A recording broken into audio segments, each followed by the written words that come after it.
Boa noite para todo mundo. Mais uma vez a gente está aqui para fazer a nossa live dominical, não é? O Centro Espírita Lar da Prece fica na Avenida das Monções, número 279, no Parque Recanto Mônica, no bairro de Itaquaquecetuba, São Paulo. Quando nós voltarmos às nossas atividades, você está convidado. A gente está sempre avisando aqui na página do Facebook, né? Nós temos agora um canal no YouTube também. Quem não se inscreveu, se inscreva. Nós temos muita coisa boa lá, muito material doutrinário de excelente qualidade, porque a intenção é que nós possamos aprender juntos a respeito do Espiritismo. Existe uma lição que eu li, e eu não me lembro agora, não me recordo se é do Espírito de Verdade, não me recordo em qual livro do Kardec que está, mas que ela diz que o homem, ele é mais ignorante do que mal.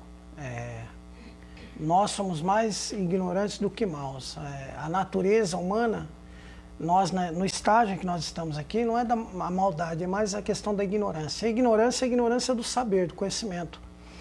Então, quanto mais nós pudermos divulgar a doutrina espírita, quanto mais nós pudermos compreender o Evangelho que Jesus veio nos trazer, quanto mais nós pudermos nos aproximar dessas questões transcendentes, né, que vão além desta vida, mais nós estamos nos aproximando daquilo que é necessário para o nosso coração, né, que é o aprendizado, o conhecimento, e nos afastando da ignorância primeira, não é, que nos mantém afastados de Deus, porque para chegar a Deus nós temos que conhecer a verdade, e não foi por outra coisa que Jesus disse no Evangelho: conhecereis a verdade e ela vos libertará. Então, quanto mais próximos da verdade nós chegarmos, mais próximos também de Deus. Então, essa questão de nós estudarmos, de nós procurarmos compreender, de nós trocarmos ideias, fazermos reflexões, tem esse fundamento de buscar clarear, não é, os nossos horizontes, a fim de que cada vez que a gente se encontra aqui, a gente conheça um pouquinho mais e vá chegando um pouquinho mais perto da verdade. Nós estamos muito longe dela ainda. Nenhum sistema contém em si a verdade inteira, como diz Leon Denis no seu livro Os Problemas do Ser, do Destino e da Dor. Mas cada sistema contém um pedacinho da verdade, diz o Leon Denis, né? Então, assim, o catolicismo, o protestantismo, o budismo, não importa, o espiritismo, cada sistema desses contém um bocadinho dessa verdade infinita que todos nós buscamos. Então é isso que nós estamos buscando aqui. Então, quando a nossa casa retornar, você vai ser convidado, está convidado, né, a nos visitar, você que é daqui da região de Itaquaquecetuba, no estado de São Paulo, obviamente, porque como nós estamos na internet, a gente está para o mundo inteiro, né, Cristina? E você está convidadíssimo. Nós colocamos aqui um copo de água sobre uma mesinha de centro aqui na nossa sala. Se você quiser fazer o mesmo, fique à vontade, né, para a gente fazer uma fluidificação nessa água e ao final a gente tomar aqui entre nós, que aqui estamos. Você pode fazer a mesma coisa aí. E eu acho que a Cristina vai fazer uma prece primeiro, né, dona Cristina? E depois vai já passar, né, a prece para ela. Depois ela continua já com a leitura do material que ela já vem trazendo aqui para nós. A Cristina prepara tudo com antecedência, viu, gente? Funciona bem assim, não, a gente vai devagar, né? Mas boa tarde a todos vocês, obrigado por vocês estarem neste domingo novamente conosco. Então vamos fechar os nossos olhos físicos, vamos elevar o nosso pensamento até o nosso Pai Maior e toda a espiritualidade, que possamos, Pai, neste momento, ser envolvido com muito amor, com muita ternura, e que essa equipe espiritual que está junto com todos nós neste momento possa nos envolver com toda alegria e com toda sabedoria para que a gente possa entender um pouquinho mais os ensinamentos do nosso Pai Maior. Que assim seja. Bom, hoje nós vamos trazer, né, para a gente bater um papo sobre uma parábola do bom samaritano. Então, quando Jesus fala em parábola, são pequenas histórias, né, que Jesus passava naquela época para simplificar o entendimento para todos aquelas pessoas daquela época. E é importante a gente falar também, né, Cristina, que a gente está tirando isso desse livro aqui, Livro Evangelho segundo o Espiritismo, né, capítulo 15. 15, capítulo 15, né, acho que é item... O título desse capítulo é bem sugestivo, ele é Fora da Caridade não há salvação. Isto. Né? Então, quando Jesus relata essa parábola, ele começa a parábola da seguinte forma: vinha descendo um homem de Jerusalém para Jericó, né? E ao passar pelo caminho, ele foi apanhado pelos ladrões, aonde deixaram muitas feridas no corpo dele e deixaram ele jogado ao chão, semi-morto. Né? E passaram umas horas, vinha descendo pelaquele mesmo lugar um sacerdote. E esse sacerdote, quando avistou o homem, ele passou para o outro lado e passou direto. Né? Passado mais uns minutos, passou um levita. O levita fez a mesma coisa que o sacerdote. Avistou o homem jogado ao chão, passou para o outro lado, sem prestar um mínimo de socorro ou de atenção àquele ser que estava ali. Passado mais um instante, vinha vindo um samaritano, né, com o seu cavalo, estava vindo de viagem. Quando ele viu aquele homem ao chão, ele se compadeceu daquilo. Ele desceu, foi lá, ajudou o homem, pôs ele nos assentos dos seus cavalos e levou até uma estábua. E chegando lá, ele cuidou de todas as feridas daquele homem. E desceu no outro dia, ele precisava continuar a sua viagem, né? Ele foi e entregou 2 moedas por homem e falou para o homem que era para ele cuidar daquele homem muito bem. E que se ele gastasse mais do que aquelas 2 moedas, na volta dele ele pagaria aquilo que ele tinha gastado com o homem. Então essa a gente resume, né, a parábola, porque o tempo da gente é meio curto. Mas essa parábola, ela tem um significado muito importante. Vamos começar pelo sacerdote. Quem era o sacerdote daquela época? Um doutor da lei, né? Que conhecia todos os ensinamentos daquela época. Mesmo com todo o conhecimento dele, ele não prestou socorro àquele homem. O outro também, o levita, fez a mesma coisa. Mais um que era totalmente discriminado naquela época, né, que a gente lê um pouco, que eram os samaritanos, né, eles não eram bem vistos, né, naquela época, os samaritanos. Como se fossem os pagãos. Os pagãos. Né, mas foi justamente esse samaritano que foi lá e prestou socorro a esse homem. Esse que teve, diz o Cristo, esse que teve de misericórdia para com ele. Né? Então a gente vai trazendo essa parábola para o nosso dia de hoje. No nosso dia de hoje, quem somos nós dentro dessa parábola? Qual dessas 3 pessoas somos nós? Nós somos o sacerdote, né? Somos os levitas ou somos os samaritanos? Né? Em qual dessas qualidades nós nos encontramos hoje? Será que quando nós pediram ajuda a gente primeiro vai olhar a pessoa, né? A gente passa o olhar primeiro, julga pela aparência, falar, não vou ajudar não, porque não está com uma aparência muito boa, né? Olha, essa daí eu não vou ajudar, não está com uma fisionomia boa, não me passou confiança. Olha só que a gente usa, né? Não passou confiança. Então a gente deixa de ajudar muitas vezes aquelas pessoas que nos batem ao portão, pedindo um simples prato de comida ou um pão amanhecido. E a gente, às vezes, se nega em ajudar. Então nós somos quem? Né? Nós estamos fazendo a mesma atitude de um sacerdote e do levita. Porque o samaritano, ele não olhou a religião daquele que estava no chão. Ele não olhou a aparência dele, nem perguntou quem ele era ou deixava do que ele era. Não podia ser um ladrão, podia ser em quem for. Ele simplesmente prestou o socorro àquele ser humano. Porque ele se viu como ser humano também.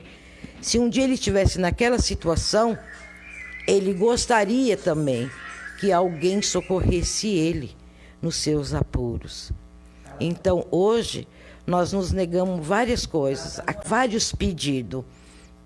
Né? Um dos pedidos que eu acho assim, que é muito crucial para nós que julgamos hoje ser espíritas, né? Nós usamos rótulos, muitas vezes, de sermos espírita, mas quando somos convidados a arregaçar a manga e trabalhar dentro da doutrina dos espíritos, nós colocamos 1000 obstáculos. Uma é meu marido, o marido diz que é esposa, aí fica o jogo, né? Meu marido não deixa, a esposa diz né? A esposa diz que é o marido, que é de domingo não dá, porque eu tenho visita, no sábado também não posso. Enfim, a gente usa um monte de artifícios para que a gente não trabalhe, né? Então, ou a gente quando usa, né, Reinaldo, assim, um dia, a gente se dedica um dia à tarefa da casa espírita, nós nos colocamos da seguinte posição. Vamos dar alguns exemplos. Nós somos trabalhadores do domingo, né? No Lar da Prece, nós trabalhamos no domingo. Se caso o Lar da Prece abrir um outro dia da semana, nós vamos falar assim, não, eu sou só trabalhadora só do domingo. Né? Então, os espíritos não podem contar comigo, porque eu só trabalho de domingo. Se eu tiver num outro dia, vamos supor que o Lar da Prece abra em uma quarta-feira, a gente estiver lá na quarta-feira para ouvir uma palestra, fomos convidados a trabalhar, aplicar um passe, atender alguma pessoa. Não, eu não atendo ninguém, não dou passe, eu só sou passista do domingo. Né? Eu só sou passista de domingo, hoje não sou passista. Então, vamos, vocês estão entendendo o contexto? Às vezes nós recusamos, dentro da casa espírita, nós recusamos em fazer outras tarefas, porque nós não somos daquele dia, ou eu não sou dessa área, eu não sou daquilo. A gente se recusa, a gente não se dedica a aprender. Se eu estou dentro de uma casa espírita, nós temos que estar apto a aprender a todas as tarefas que contém naquela casa. Se somos trabalhadores, nós temos obrigação de trabalhar em todas as áreas daquela obrigação. Não fazer igual o levita e muito menos como os sacerdotes, nos recusar a fazer essa tarefa espiritual. Porque essa parábola, ela traz muito o cunho moral, né? Da matéria, né, moral, e o espiritual também. Então, se a gente vai na casa espírita buscar o nosso lado espiritual, por que nos recusamos a trabalhar? Porque achamos que não somos capazes? Ou achamos que eu não tenho, eu não estou pronto ainda, não estou preparado para essa tarefa?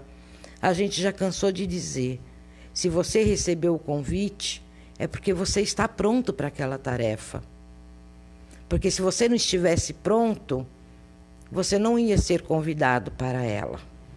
Tá? Então, a gente sempre tem que ter isso. Se foi convidado, abrace, vá e faça. Trabalhe o nosso lado espiritual, o nosso lado que a gente mais precisa, principalmente no mundo de hoje. O que mais necessita a humanidade é de ter esse contato, né, com a espiritualidade, com o nosso Pai Maior. E essa parábola, ela diz que fora da caridade não há salvação. Como não? E Jesus, nessa parábola, ele pergunta também para o doutor da lei, o doutor da lei pergunta o que ele precisaria fazer para ser salvo, né, para ser um homem bom, um homem justo. Jesus diz para ele, o que você aprendeu dentro dos seus ensinamentos? Dentro de tudo que você faz, o que tudo isto as Escrituras diz para você? E ele diz, amar a Deus sobre todas as coisas e ao próximo como a mim mesmo. Jesus falou assim, é tudo isso. Se você fizer isto, você já está sendo salvo. E o sacerdote muito cara lisa, né, que eu falo, eu fico indignada às vezes quando eu leio esse tipo de coisa. Quem é meu próximo? Ele pergunta para Jesus. Um doutor da lei perguntar para o mestre quem é o meu próximo, né? Aí Jesus, aí é onde que ele vem dizer essa parábola para esse doutor da lei, mostrando que o próximo é todo aquele que nós ajudamos. O meu próximo não é só meu marido e meus filhos, é todos aqueles que eu consigo atingir com amor, com bondade, que eu consiga ajudar de alguma forma aquele ser que está passando por uma dificuldade, né, por uma depressão, ou seja, qualquer situação que ele estiver vivendo, que a gente empreste, às vezes, o nosso ombro para que essa pessoa possa chorar. Muitas vezes precisamos emprestar os nossos ouvidos para ouvir aquele ser.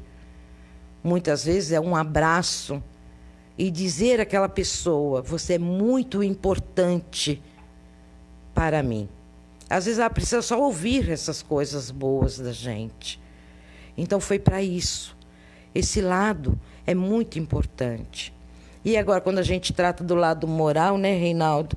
É um pouco mais embaixo, é um pouco mais complicado, né? Eu vou deixar um pouquinho para você, viu, Reinaldo, do lado moral aí. A Jussara aqui está mandando boa noite para você. Obrigada. Pra mim, claro. É, para nós, né? Obrigada. A Né? Leila Lara e a Rosa Souza também estão assistindo. Rosiane Nicolau. A Rosa de também Souza, está do Laudelino. assistindo. A Mari Monteiro. Olha. Alda Lúcia. Salvina Arruda. André dos Santos. Bernadette Ribeiro. Bernadette é forte, hein? Solange Coutinho e Rosário Bulbo. Eu acho que é esse o nome. Olá, boa noite para todos. Para todos. A questão do lado moral, no Livro dos Espíritos, na questão 860, existe ali um questionamento de Kardec para os espíritos. Eles estão falando sobre a fatalidade, as fatalidades da vida, né? Nesse momento do Livro dos Espíritos. E Kardec, preocupado com essa questão de fatalidade, porque a gente tem uma mania de dizer assim: fulano sofreu uma fatalidade, né? Quando sofre um acidente, quando desencarna prematuramente, quando a gente fala, é uma fatalidade. E o Kardec, preocupado com essa questão de fatalidade, porque fatalidade é aquilo que você não pode evitar. E nós temos uma coisa chamada livre-arbítrio. Livre-arbítrio e fatalidade não combinam. Porque se já está tudo preparado, para que serve meu livre-arbítrio? O Kardec, pensando nisso, ele perguntou para os espíritos. Ele pergunta lá se podia se dar um fato que a pessoa que era para não se dar, e se a pessoa, com os atos dela, poderia evitar um fato que deveria se dar. Essas coisas a gente fala assim, quando a gente encarna, a gente combina um monte de coisa no plano espiritual. Então tem algumas coisas que tem que acontecer. O que o Kardec está perguntando? A minha atitude pode mudar isso? Agora, outra coisa, além disso, além de mudar aquilo que eu já combinei, pode acontecer de ocorrerem coisas que eu nem combinei, né? E geralmente coisas ruins. E aí o Espírito responde que sim, que dependendo das nossas atitudes, se essa aparente mudança no estado das coisas couber dentro da nossa encarnação presente, pode acontecer uma modificação. E ele dá uma resposta interessante. Na segunda parte da resposta, ele diz assim, ele explica por que isso pode acontecer. Porque ele diz assim, para a prática do bem, para que se seja possível a prática do bem, finalidade única desta vida, então ele diz assim, a prática do bem, finalidade única da vida, pode acontecer essas mudanças. Então é interessante que a gente passa por essa pergunta, mas a gente derrapa ali, porque o Espírito está falando assim, olha, o que é a finalidade? Finalidade é assim, qual é a finalidade da lâmpada? Iluminar, né? Qual é a finalidade de um fogo, né? Aquecer, né? Ou cozinhar um alimento. Qual é a finalidade desse nosso trabalho aqui agora? Trocar informações. Finalidade é o objetivo, é o alvo, né? É aquilo para que a coisa foi projetada. Qual é a finalidade de um copo de água sem água? Colocar água nele para beber água, não é?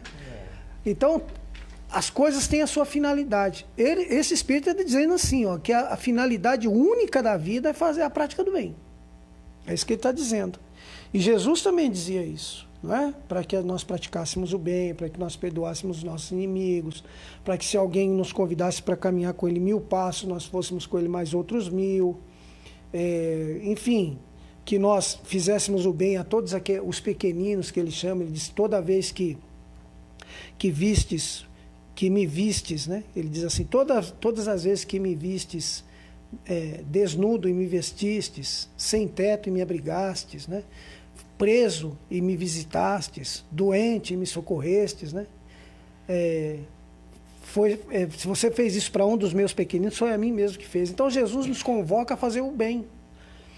E os espíritos também, lá no Livro dos Espíritos, tem uma questão que Kardec está falando do bem e do mal, e fala, escuta, como é que é? Qual é a quantidade de bem que tem que fazer? E o Espírito fala, a gente tem que fazer todo o bem que se puder fazer, né? Com todas as suas forças. Você tem que fazer o bem que se puder com todas as suas forças.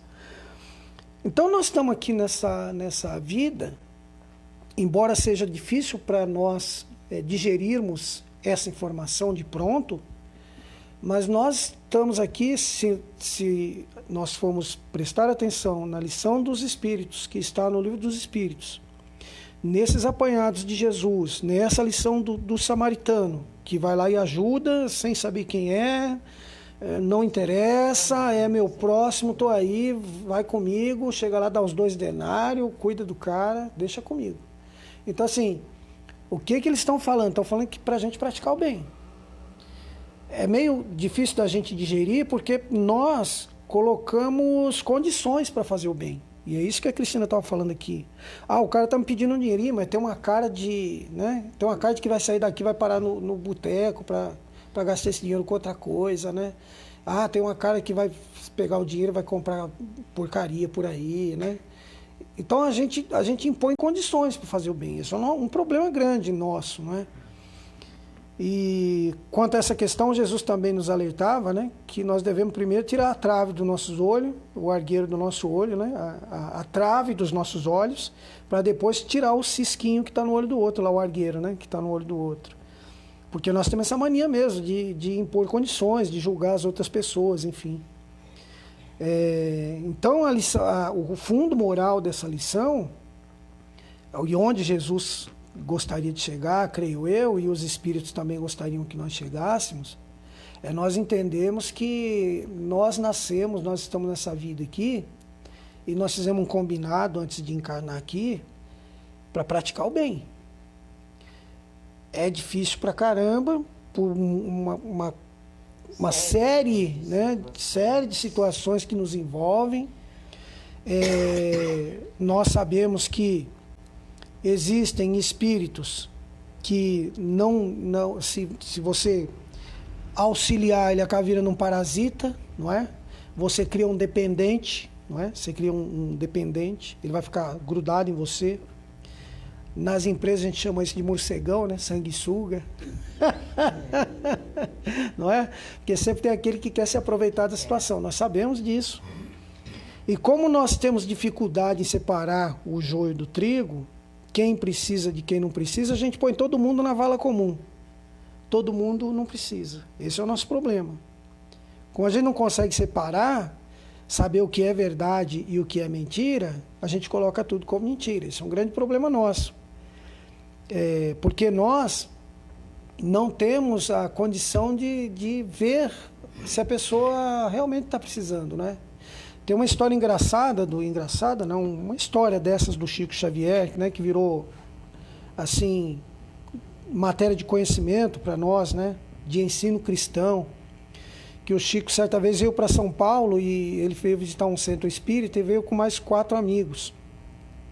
E o Chico, em determinado momento, parou, já era alta da noite, e parou em um determinado local, e estava lá, subiu lá umas escadas no centro espírita lá para falar com alguém, alguma coisa, que eu não me lembro bem da história nesse ponto, mas os 4 amigos ficaram embaixo. E aí passa um senhor com, acho que 2 crianças, ou algumas crianças, e ele pede ajuda.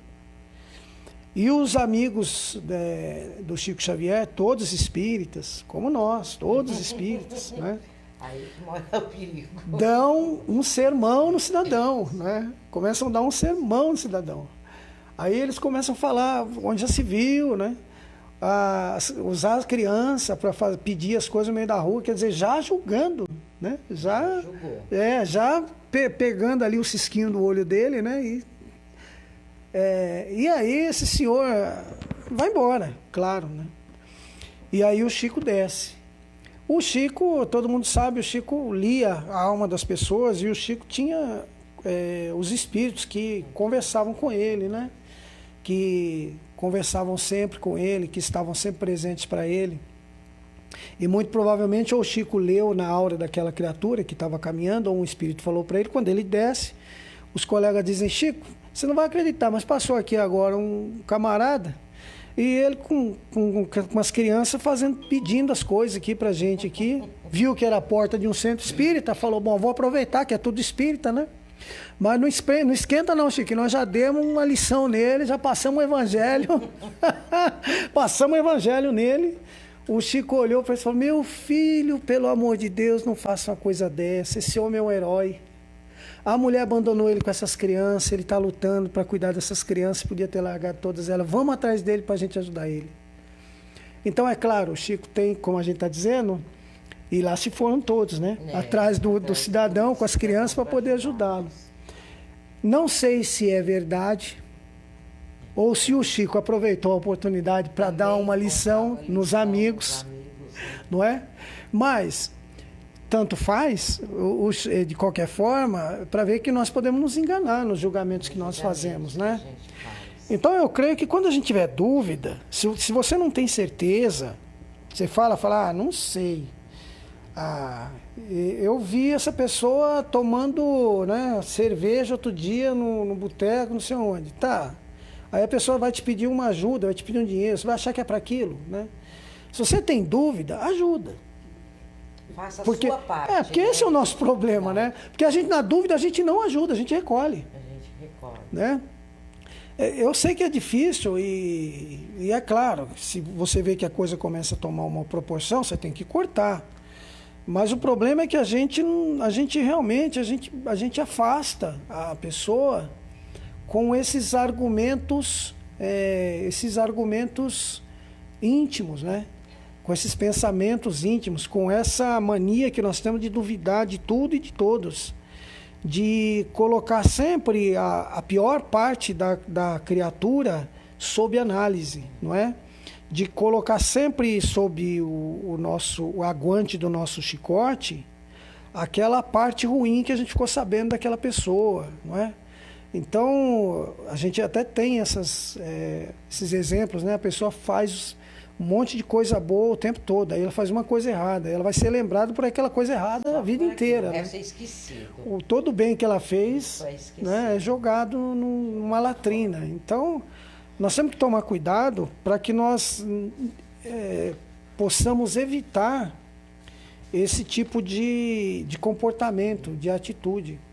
Porque nós somos convidados o tempo todo pelo Cristo e pelos espíritos, e por esses espíritos de escola que vieram nos ensinar, né, a fazer o bem.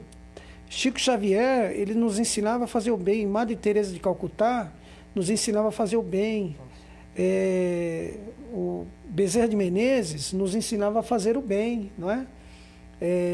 Então, assim, a irmã Dulce, lá na Bahia, nos ensinava a fazer o bem.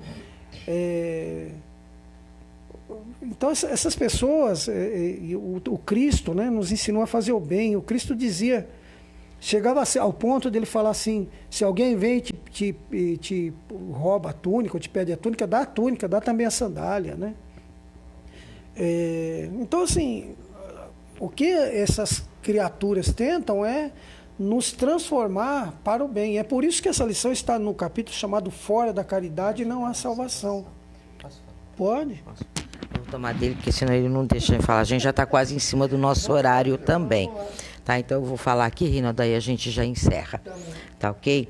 Assim também, dentro dessa parábola, né, tem um pedaço na onde a gente foi buscar, que cai embaixo, ele fala assim, que não adianta, não importa a religião que você tem, você pode ser católico, você pode ser evangélico, você pode ser budista, pode ser até espírita, mas isso não te livra, não facilita, né, a sua ida até o nosso Pai. O que vai fazer essa passagem da gente é aquilo de bom que a gente faz, é a caridade que a gente pratica, né? A gente não pode usar um rótulo de religião para se esconder atrás dela. E não pode esquecer, Cristina, uma palavra muito sábia do Paulo, que diz que fé sem obras é fé vazia. É fé vazia. Né? Me né? mostre a tua fé sem obras, que eu te mostro a minha fé pelas minhas obras. É isso mesmo, né, Reinaldo? Então, O Reinaldo está falando bem também, né? E uma coisa, a gente não tem como... Nós aqui somos espírita, certo? Mas eu uso rótulo de espírita ou eu sou realmente espírita? Aí fica uma pergunta para que a gente, cada um, responda para si mesmo, né? Como que eu encaro a vida como espírita? Eu fico lamentando ou eu supero as minhas atitudes? Que as pessoas né? leiam nessa questão do rótulo a lição de Jesus dos sepulcros, dos túmulos caiados. Que por fora é pintado de branco, bonito, mas por dentro... É uma coisa só, né? Então chegou a hora da gente se colocar nessas posições. Até onde eu sou espírita? Né? Eu tô dentro... Porque eu sempre digo assim, como a minha filha, quando foi para a evangélica, né, que se casou com o marido, se tornou evangélica, eu falei para ela, olha, filha, eu não sou contra você ir acompanhar o seu marido na religião que ele quer. Você quer isto, só que assim, você tem que vestir a camisa e não só ser artificialmente evangélica. E a gente diz dentro da nossa doutrina, não tenho que usar o rótulo de espírita, eu tenho que ser espírita. Não que isso vai nos tornar santo ou perfeito, mas vai nos dar... como fala, tempo da gente mudar melhor, avaliar melhor as nossas atitudes, as nossas condutas, as nossas ações, resolver melhor as nossas dificuldades. Porque se a gente é espírita e lê este livro, Evangelho segundo o Espiritismo, ou o Livro dos Espíritos, a gente sabe que nós não estamos aqui por um meros simpatizantes, porque Deus achou a gente muito bonitinho e jogou a gente no meio da terra.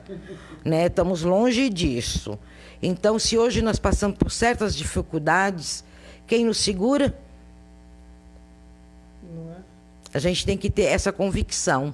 Nas horas das nossas aflições, quem está conosco? É o nosso Pai Maior. E toda a espiritualidade. Isto é convicção, é a certeza, aonde nos tira de qualquer situação que nós estivermos vivenciando. É a nossa fé. A nossa fé é segura, aquela fé que não muda. Né? Não é aquela fé, como que fala, Reinaldo? Fugiu a palavra. Não. A fé racional, a fé raciocinada. Nada. E qualquer outra? E a fé... uma fé comum, né? Comum, né? Então a gente tem que ter a fé raciocinada.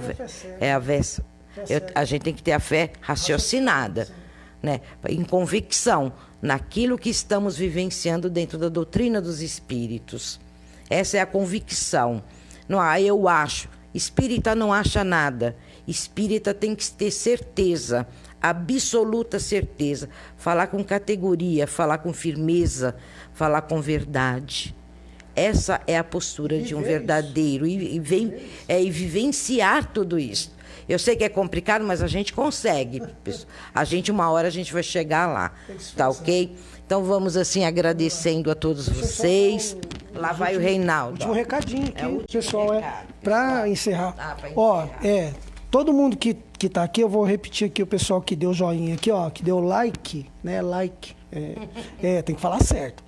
Deu like aqui na nossa live, assim, ó, Conceição Rodrigues, Marli Monteiro, Walter Carmo, fala Bartão, Rosa Souza, Jussara Jaqueto, Neide Soares, Maria Lima, Alda Lúcia, Cristiane Cris Galdino, Tânia Braga, Elisângela Cardoso, Fábio Silva, Salvina Arruda, André dos Santos, Sônia Araújo, Bernadette Ribeiro, Solange Coutinho, Vera Vieira, Aline Martins, Rosiane Nicolau, Francisco Gonçalves, Rosário Bulbo, Silene Buzo. E aí tem Anitta Regis, Francisco Gonçalves, Fátima Pereira, Fábio Silva, Sônia Lindoso Ramalho e Solange Santos. Boa noite para todo mundo, muito obrigado. Vamos convidar vocês a fazer a prece final com a gente, então, tá bom? Então, nesse momento, a gente convida a todos para que nós possamos elevar os nossos corações ao Mestre Jesus, rogar que esse abençoado Cristo esteja sempre conosco, porque Ele mesmo nos disse que onde houvessem 2 ou mais pessoas reunidas em seu nome, Ele ali estaria, e Jesus não mente, né, gente? Jesus não mente. Então, que o Mestre esteja sempre conosco e que nós possamos sempre estar reunidos em nome de Jesus, não é? Porque depende também de nós. E rogar ao bondoso amigo Jesus que no decurso desta semana possa nos intuir para que nós possamos fazer o bem na medida das nossas possibilidades e das nossas forças, que nós possamos ter a percepção necessária para compreender a necessidade dos nossos irmãos, que sejamos dignos de talvez não esperar que eles venham nos pedir, mas que possamos oferecer-lhes ajuda, e que essa semana para nós seja cheia de amor, de bênção, de misericórdia, de harmonia, e que nós possamos andar em paz onde quer que nós estejamos, que é o que o nosso espírito precisa para compreender a vida e compreender a Deus. Paz. Porque dentro de uma cabeça conturbada, dentro de um coração aturdido, não há raciocínio, há desespero, há dor. E não é isso que Deus quer para nós. Então nós precisamos ter harmonia e ter paz. Então que nós possamos andar em paz, e não foi por outra coisa que Jesus nos disse: eu vos deixo a minha paz, eu vos dou a minha paz. Que a paz de Jesus esteja conosco até a semana que vem. Grande abraço para todo mundo. Até domingo que vem. Muito obrigada pela presença de vocês.